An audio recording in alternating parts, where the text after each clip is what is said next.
ازاي نعمل اسم لقوائم رسائل الجماعية بتاعة الواتساب بكل سهولة وبكل بساطة؟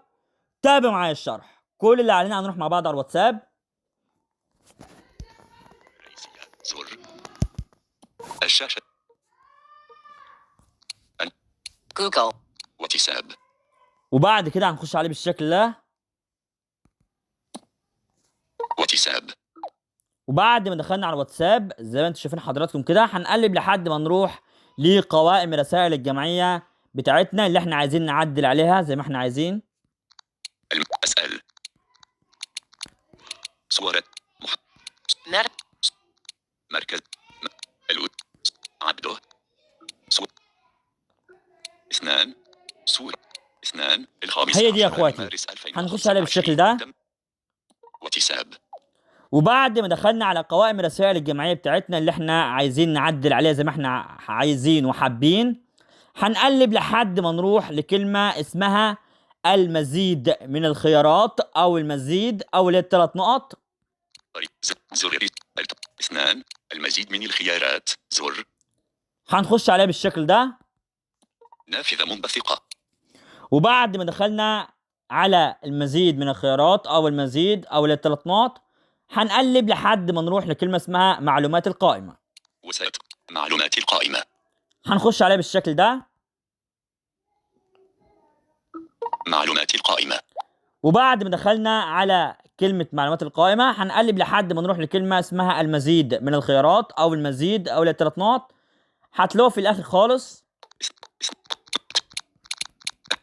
زر رجوع المزيد من الخيارات زر. هي دي يا اخواتي اسمها المزيد من الخيارات او المزيد او الثلاث نقط. هنخش عليه بالشكل ده. نافذة منبثقة. وبعد ما دخلنا عليها اللي اسمها المزيد من الخيارات او المزيد او الثلاث نقط هنقلب لحد ما نلاقي كلمة اسمها تغيير اسم قائمة رسائل الجماعية. تغيير اسم قائمة الرسائل الجماعية. هنخش عليه بالشكل ده.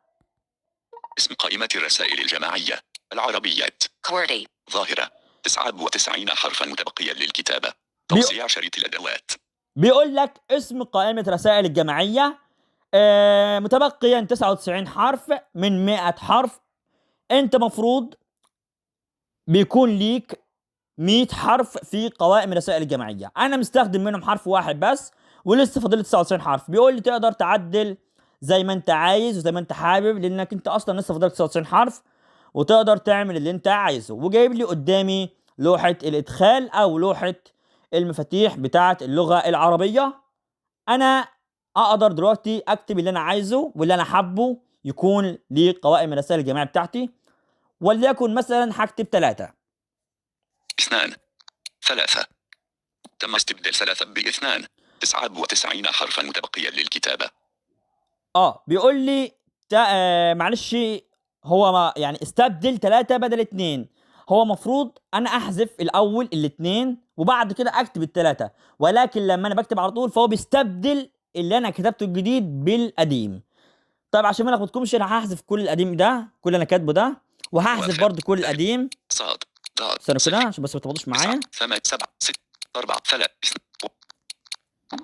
تم نقطة رمو مسافة تم حذف. مفروض لما تاجي تعدل على اسم قوائم الرسائل الجماعية بتاعتك لازم تفضي كل اللي مكتوب قدامك. انا بالفعل فضيته اهو. هكتب الاسم الجديد وليكن مثلا رقم 3 2 3 3. وبعد 99 حرفا متبقيا للكتابة. وبعد ما انا كتبت رقم 3 بيقول لي فاضل لك 99 حرف متبقيا من 100 حرف لانك انت استخدمت حرف فاضل لك 99 حرف. هروح انا دايس على كلمة موافق علشان ان انا يتضاف معايا الاسم الجديد بتاعي. لوحة موافق زر. نافذة اسم قائمة إلغاء زر. قدامي كلمة اسمها إلغاء. لو أنا دوست عليها فالاسم مش هيتعمل بتاعي والاسم القديم هو اللي هيكون موجود، ولكن الاسم الجديد مش هيتنفذ مش هيتعمل. ولكن أنا هقلب شوية وهوصل لكلمة موافق. موافق زر. لو أنا دوست على كلمة موافق بمجرد ما أنا دوست على كلمة موافق فهيتم تغيير اسم رسائل قائمة رسائل الجماعية. بدل من 2 هيتم تغييره إلى 3 والاسم القديم هيتحذف وهيتم تغييره بالاسم الجديد. هندوس على كلمة موافق. معلومات القائمة. وبعد ما احنا دوسنا على كلمة موافق بالشكل ده، كده تم تغيير اسم قوائم الرسائل الجماعية من 2 إلى 3، وتم تغييره بنجاح بدون أي مشكلة وبكل سهولة وبكل بساطة وبدون أي مشكلة تماما. تعالوا كده نشوف الاسم الجديد بتاعنا بيه ايه. صورة 3. بالفعل تم تغيير اسم قوائم الرسائل الجماعية، بدل من 2 بقى 3. طب حد هيقول لي يا عصام انا اقدر ان انا اعدل على الاسم تاني ولا لا؟ براحتك. انت وقت ما تكون انت عايز تعدل على الاسم هتخش على المزيد من الخيارات، وبعد كده تخش على حاجه اسمها معلومات القائمه، وبعد كده تخش على حاجه اسمها المزيد من الخيارات اللي احنا دخلنا عليها دلوقتي. هتلاقي حاجه اسمها قدامك تغيير اسم قوائم الرسائل الجماعيه، هتدوس عليها، او تغيير اسم قائمه الرسائل الجماعيه، حاجه زي كده هتدوس عليها يعني.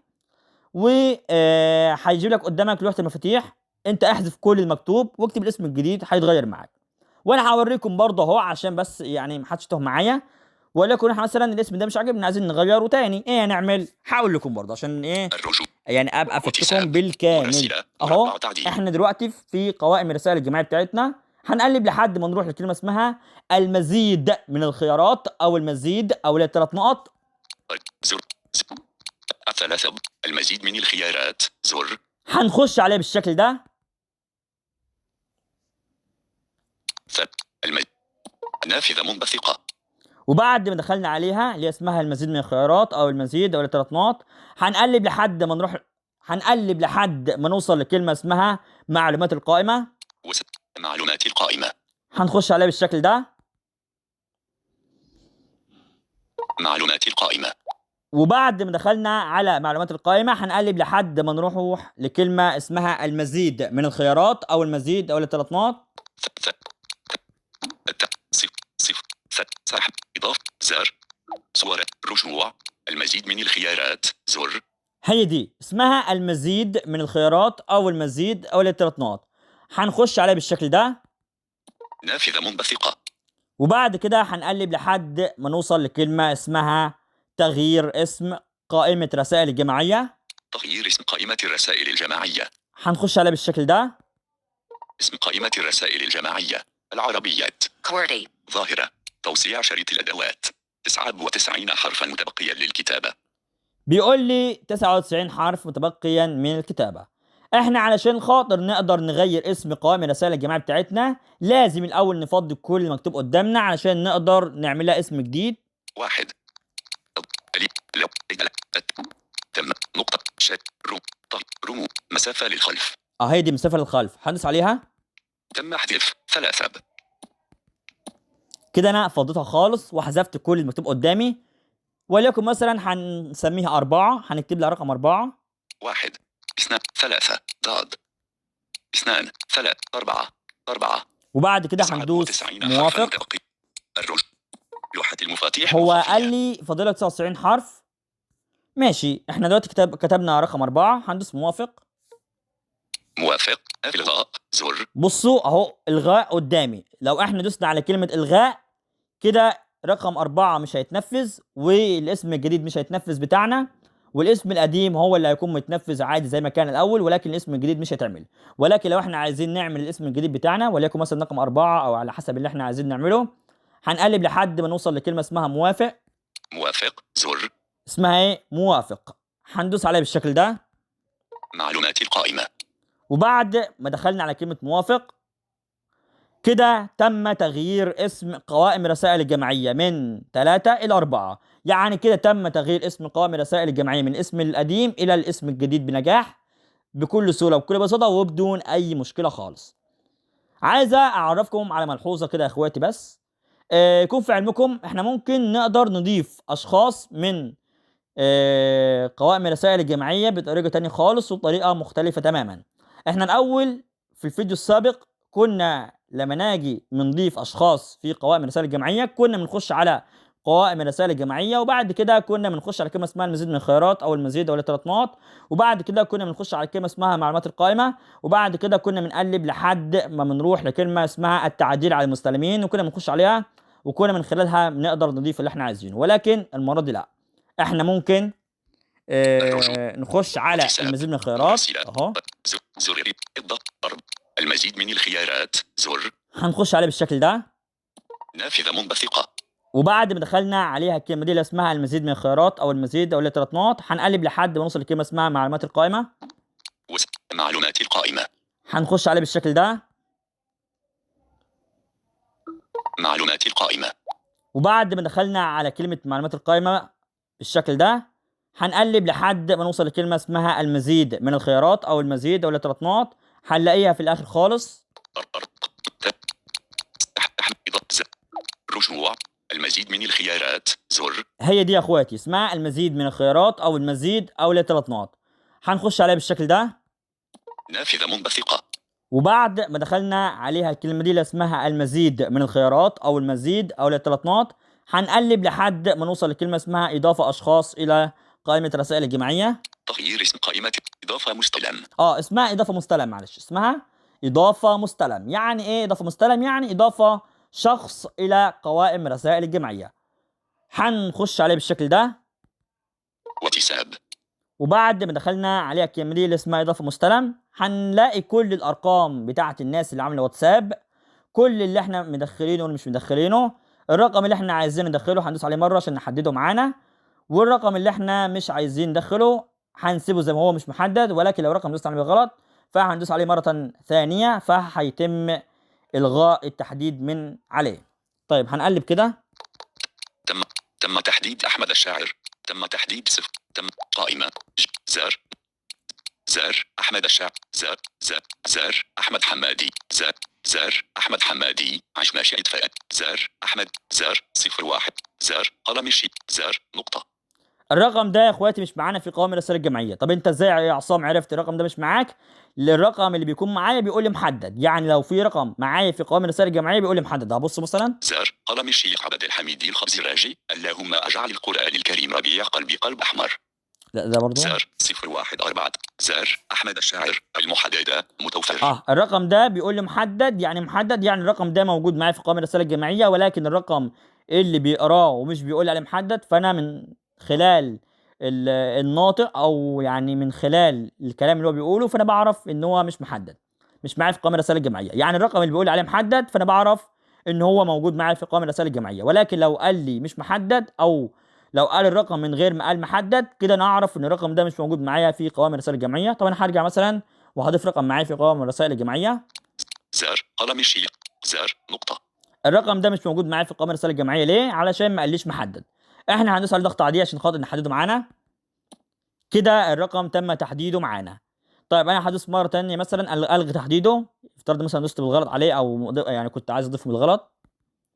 بمجرد ما انا دوست عليه ضغطه عاديه فتم الغاء التحديد من عليه. طب انا هدوس ضغطه عاديه تاني عليه. هدوس تاني عليه ضغطه عاديه عشان احدده معايا. بمجرد ما انا دوست عليه ضغطه عاديه كده تم تحديده معايا في قوائم الرسائل الجماعيه، واقدر ان انا اضيف زي ما انا عايز وزي ما انا حابب. طيب افترض مثلا انا حددت اكتر من 100 رقم، اعمل ايه بعد كده عشان خاطر اضيفهم معايا في قوائم الرسائل الجماعيه؟ هدوس من تحت على كلمه اسمها تم. زي ما اكون مثلا هعمل رساله صوتيه، هبص من تحت كده. زر ابرة. تم. زر خارج القائمة. اسمها تم. يعني مثلا انت زي ما كنت تعمل رساله صوتيه هتلاقي من تحت خالص بمجرد ما انت بتدوس على الكلمه دي اسمها تم. هندوس عليها بالشكل ده. معلومات القائمة. وبعد ما احنا دوسنا عليها الكلمه دي اللي اسمها تم، كده تمت اضافه الاشخاص بالفعل اللي احنا كنا عايزين نضيفهم معانا في قوائم الرسائل الجماعيه بكل سهوله وبكل بساطه وبدون اي مشكله خالص خالص. لحد هنا نكون وصلنا الى نهايه هذا الفيديو بتاعنا.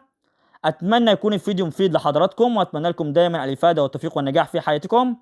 ولو اي حد عنده اي سؤال او اي استفسار او اي مشكله مواجهاه في الشرح بتاعنا او مواجهاه عامه في عالم التكنولوجيا جميعا او مواجهاه من اي فيديو احنا شرحناه قبل كده على القناه، يقدر يكتب لي سؤاله او استفساره او مشكلته في التعليقات، وانا ان شاء الله هرد على كل تعليقاتكم باذن الله.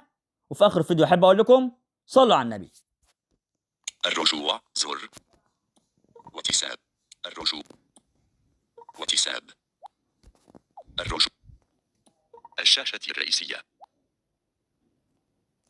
إيقاف. Talk back. تشغيل.